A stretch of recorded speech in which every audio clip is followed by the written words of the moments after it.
6. We don't need to go too far.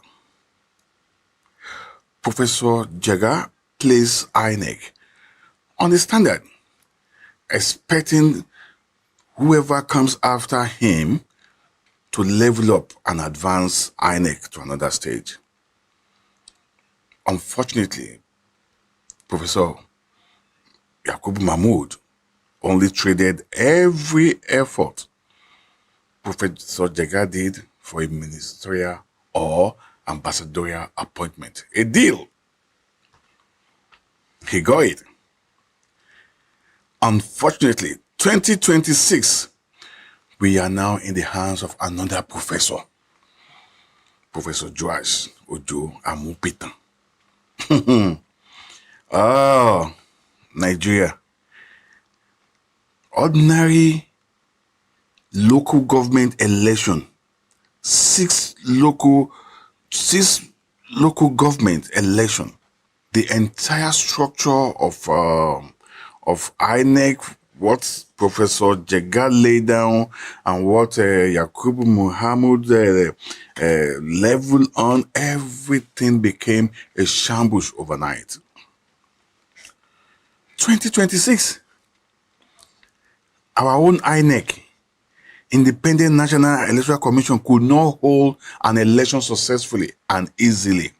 And we saw so many collaborators, and to be honest with you, the last election was an eyesore. Many said it's a test mic, testing mic for what we are to expect in 2027.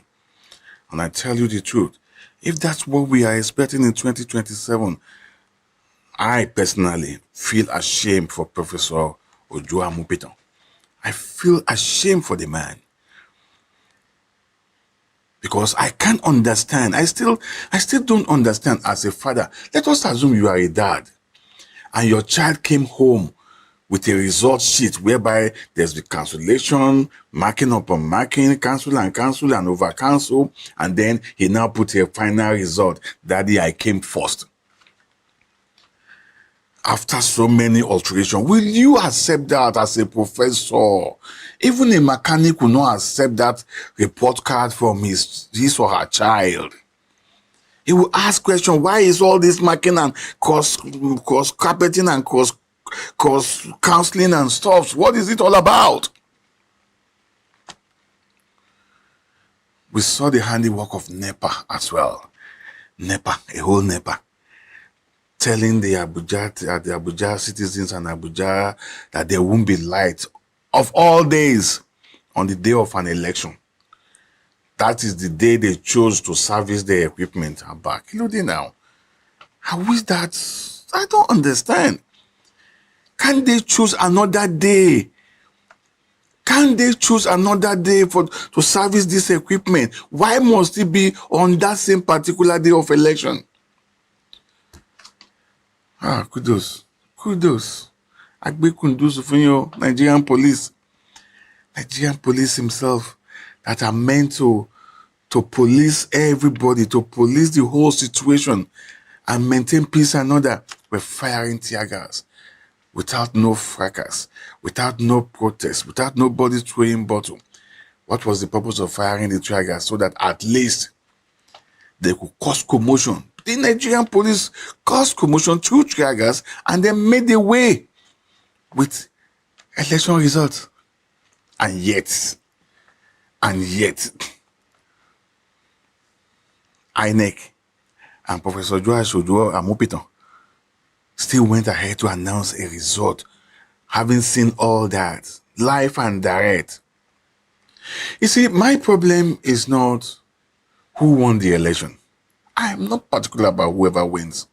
Whoever wins, wins clean and clear. Whoever wins, wins squarely and freely and fairly as well. Let's give it to whoever won. My concern is, what are we going to tell our children in future? Our children are beginning to source the internet and they begin to ask questions. Is this how they do election in Nigeria? Is this how we appoint our leaders? Is this how Nigerian fathers and mothers behave? Because obviously, nothing is in order. At least, if we cannot do it, can't we learn? Can't we get people to help us? We've seen other countries conduct elections. Could that wide margin, the gap between a black man and the white man, could it be that far wide in 2026? At least personally, I have witnessed more than 15 different elections, different occasions in this country, because I'm based in UK. Neither have I ever seen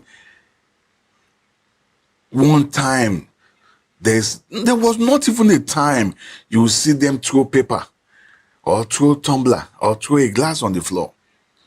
Or we would dare even see police. What is the police has no business in those places, because everybody, right from the returning officer, the party agent, and the electorals, everybody knows their right. Why is it that and the only reason why INEC is not doing what they ought to do is very simple.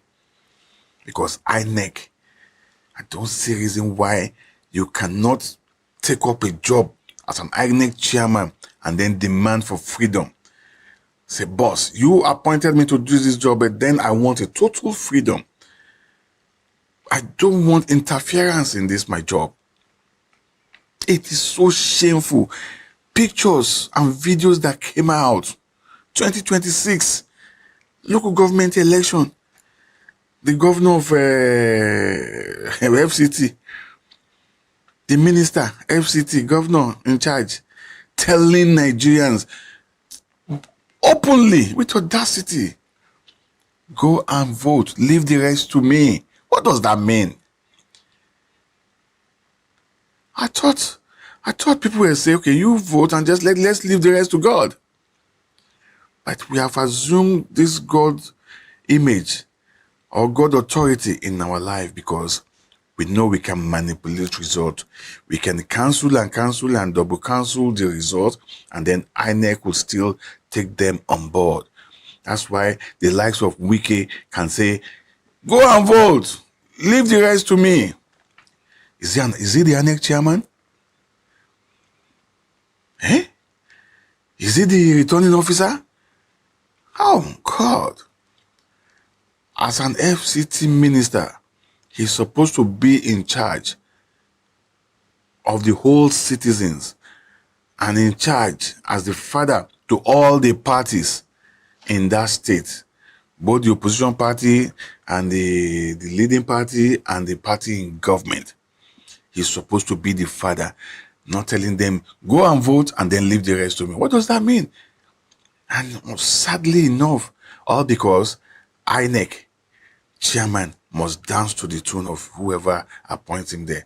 And unfortunately, the government in power are desperate to hold on to power, no matter the image, no matter the circumstances, no matter the dirtiness it brings upon us. But let's be realistic. Let's be frank with ourselves. No power lasts forever. It's all the time. Welcome to another exciting edition of Frankie Talk. I am yours sincerely, Mr. Kentuchi, Mr. Frankie Talk himself. Today, I'm going to frankly look into the latest election in Nigeria and INEC, which I titled is INEC and Election Magic 2026. We don't need to go too far. Professor Jega plays INEC on the standard, expecting whoever comes after him to level up and advance INEC to another stage. Unfortunately, Professor Yakubu Mahmood